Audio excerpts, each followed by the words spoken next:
Senhores, vamos à resolução das questões do último exame do OAB. Beleza, vamos seguir. Última questão aí, senhores. Última questão aí.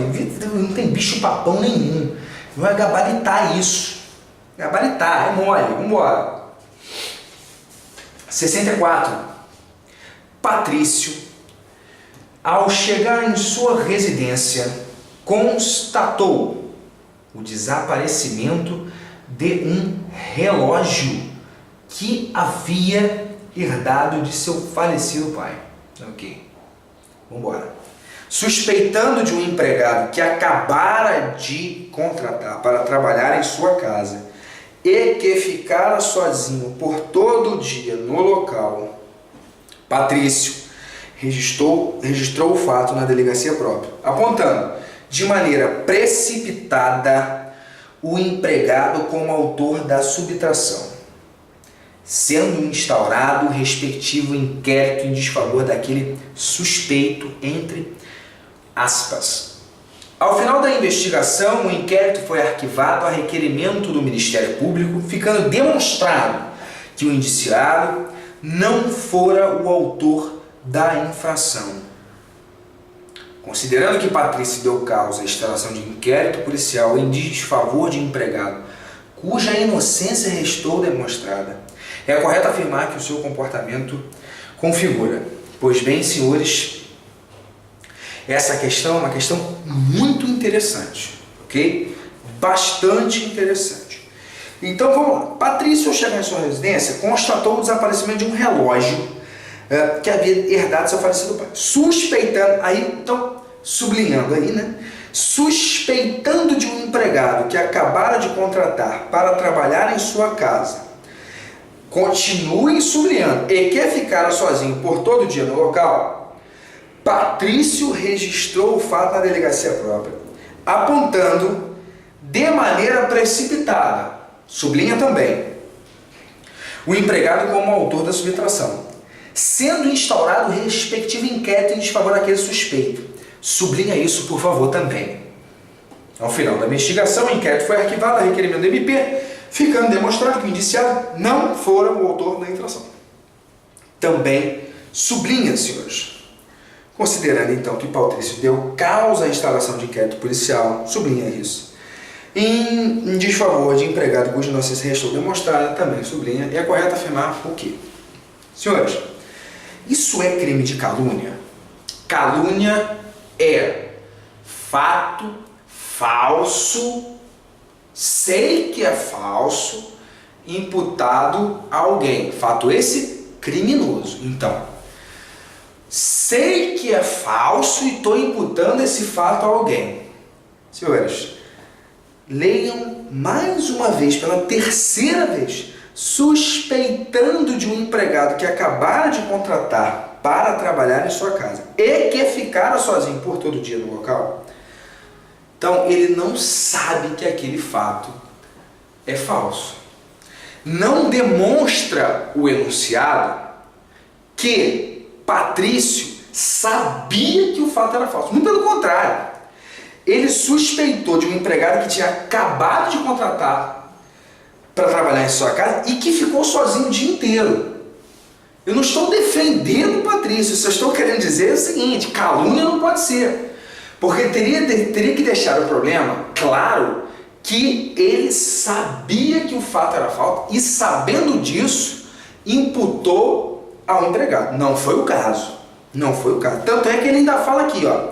Patrício registrou o fato da delegacia própria apontando de maneira precipitada. Tudo bem, apontou de maneira precipitada, mas não teve nenhum indicativo que o fato era falso.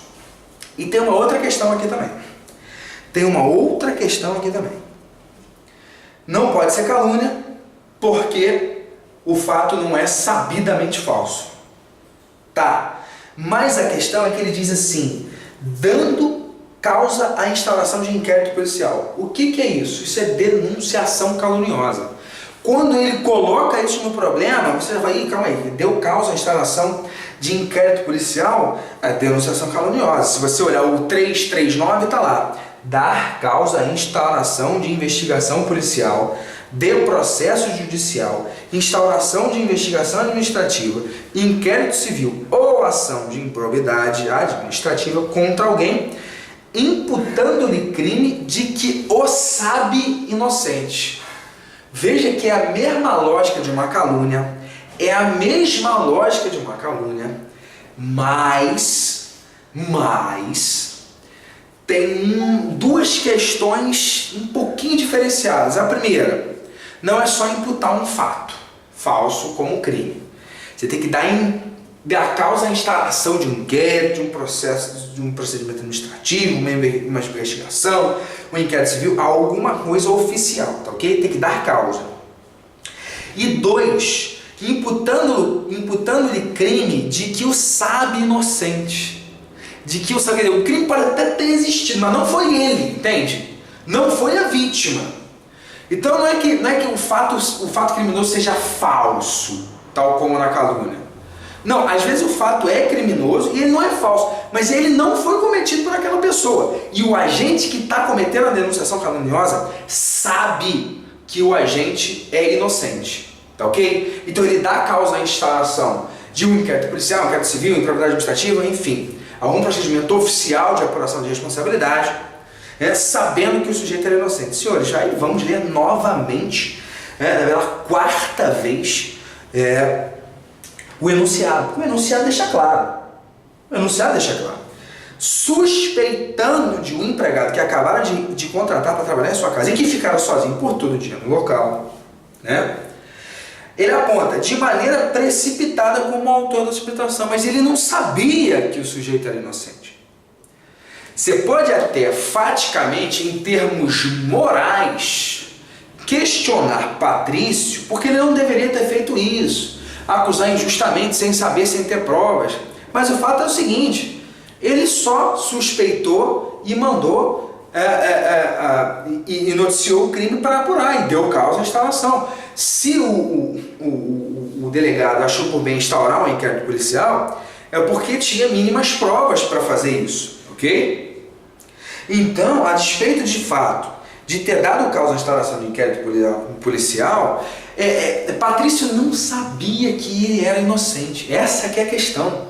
Então, não pode ser crime de denunciação caluniosa dolosa por causa disso, e muito menos culposa, porque o artigo 339 não traz a modalidade culposa, não traz a modalidade. E mesmo assim, mesmo que trouxesse, não sei, tenho lá minhas dúvidas que também pudesse ser caracterizado o crime de denunciação caluniosa culposa, se ele existisse. Talvez sim, que seria uma inobservância do dever de cuidado, talvez devesse apurar um pouco mais antes de fazer isso da causa,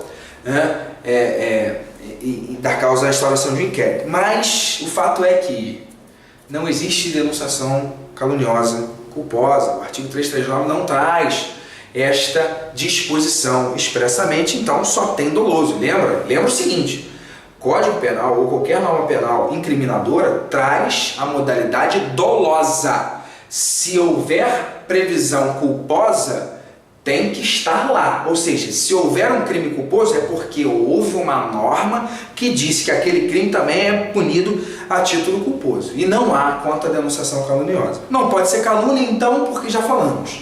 Crime de denunciação caluniosa pela mesma lógica. Ele não sabia que o sujeito era inocente. Ele suspeitou, foi um pouco apressado, precipitado, mas o fato é que não incorreu também no crime de denunciação caluniosa dolosa. Não fez também contra a culposa, porque não há previsão da modalidade culposa. O que restou? Fato atípico. E de fato, gente, é fato atípico, ok? O fato é atípico. Então, 64 é a letra A. Beleza? Fechamos por aí?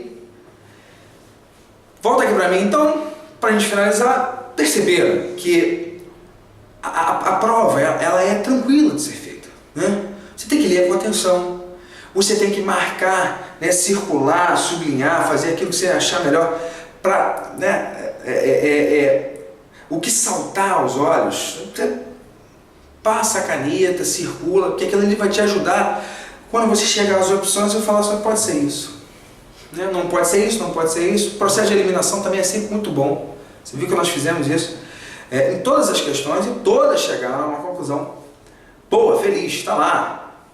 A letra que a gente marcou aqui era a questão do gabarito. Eu tenho certeza que isso vai acontecer com vocês. Agradeço demais e excelente resultado. Até mais. Valeu!